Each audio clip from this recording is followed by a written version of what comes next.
and welcome back to Temple Tea, your favorite local news source coming right to you with the latest stories about Temple life. I'm here with my co-host Ben, as always. Ben, what do we have for our viewers today?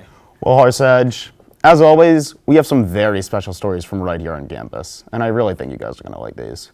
We've got a very interesting update from Dorm 1940, a story from one of our students in our thriving skateboard community, and more.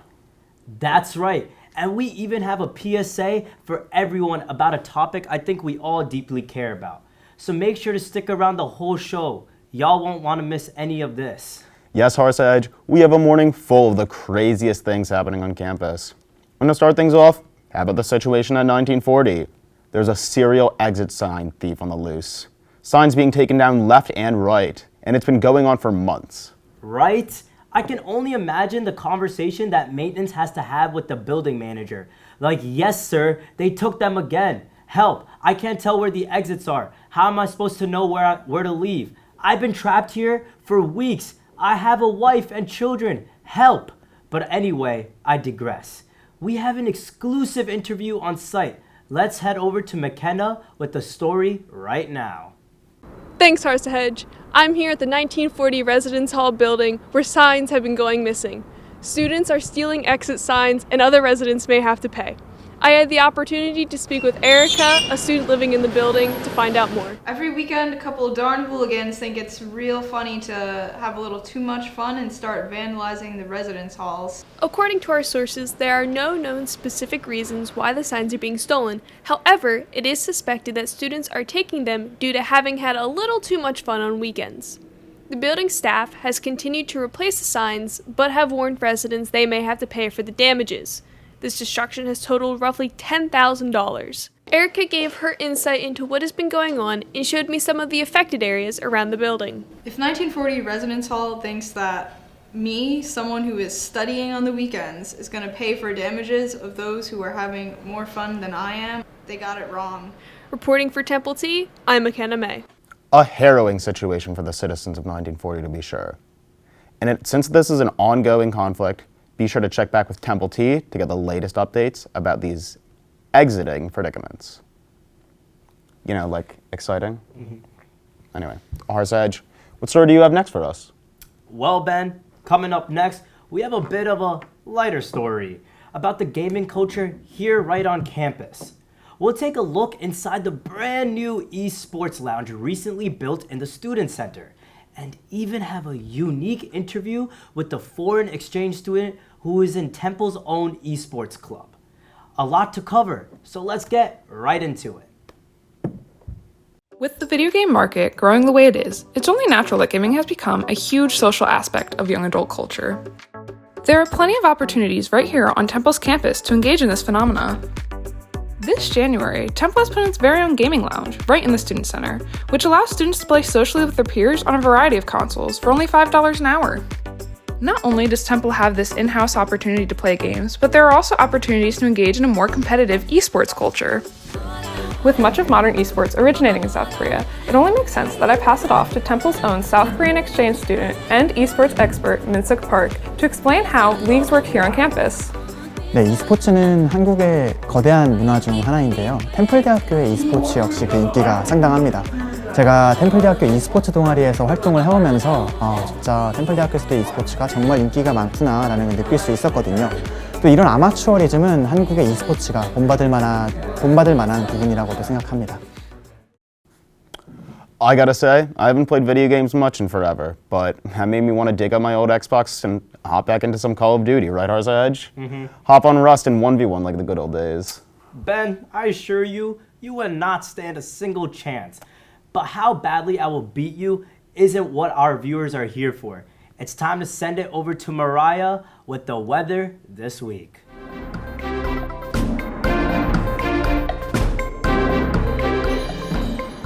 Thank you, Ben and Harsahej. Some excellent reporting from you both. Now let's take a look at our 5-day weather forecast. As you can see, despite our collective hopes for blue skies, we're going to see a lot of fluctuating temperatures in the coming days. You can expect a high of 58 on Monday with mostly clouds, but as you move towards Tuesday and Wednesday, you'll see a significant drop in temperatures as a cold front is expected to hit the Philadelphia region. Our projections suggest that hail could form. Yes, you heard me right, hail in April. Our current estimates suggest that ice the size of a baseball is likely to be falling from the sky. The chaos does not end here, though, as untold wind speeds are expected to hit the Philadelphia region, reaching almost 83 miles per hour.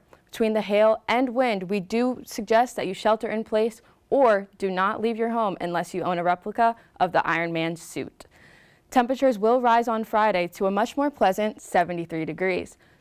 While the week will end warmly, do not be fooled. It is not always sunny in Philadelphia. Back to you, Ben.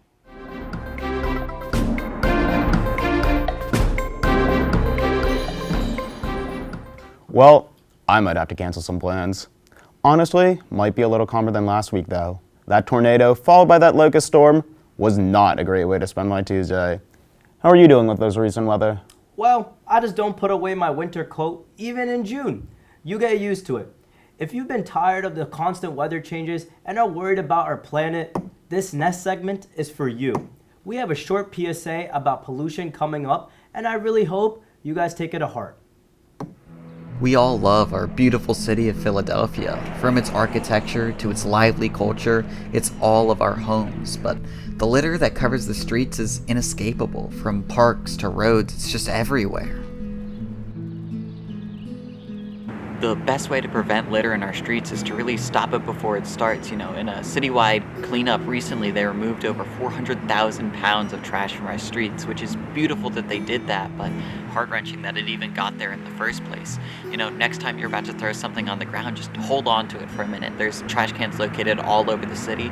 If you take a moment to look, I'm sure you'll find one, and little steps like that really make all the difference when it comes to pollution. And for the litter that's already in our street, there's only one thing we can do, and that's get involved. Either grab a pair of gloves and any old plastic bag and go clean up a street by yourself, or, look up your local organizations. Nothing's going to change if we just sit around. We all have to get involved and do our part, and I know we can make a difference, and a difference that really matters. Man, that was heavy. But it really is important. If that message stuck with you, make sure to take initiative and get involved. We all need to step up to save our planet. All right, enough somber talk. Harsahej, I hear we have a much happier story coming up. Yes, Ben, that's right. Thankfully, next up, we have a feel-good story about a student who lately eats, sleeps, and breathes skateboarding. Pax came to Temple looking for a college education and found a new passion. They immersed themselves in our school's great skating culture and have been improving rapidly. Let's take it over to the field to hear a little more about them. Temple University is America's top skateboarding school. One student has been drawn to the sport for the very first time. Wheels are my life. I've tackled it all. Blades, skates, bikes, trikes, wheelbarrows, 18-wheelers. It was only a matter of time. Being the new guy at the park, people take it really serious here, man. The culture is intense. Not as intense as me, though. Many students find comfort in the sport here, calling skateboarding a great way for them to wind down and socialize after class. A lot of people seem to be really into the culture here for the social aspect. Have you made any friends out here skating? Not really, no. But if I'm being perfectly honest, I think they're all pretty intimidated by me. They know I've only been at this since last Thursday, and I'm already way better than all of them.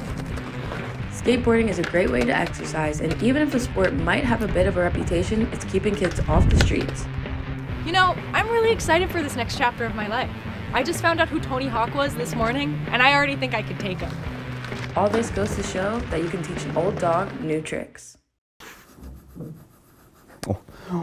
Wow. They certainly are trying their hardest. They sure do look like they're loving it, though. Always glad to see someone putting in their A game. I can't wait to see them in a couple years from now after they graduate. I'm sure they'll be flying around campus. Anyways, though, folks, that's about all we have for you today. Make sure to tune back in to learn more about the exiting situation in 1940.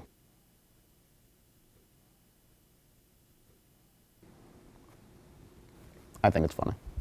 Ben's horrible jokes aside, I hope everyone has an excellent day. Thank you for watching Temple T, your local news source with all the latest stories from right here on campus. See y'all tomorrow.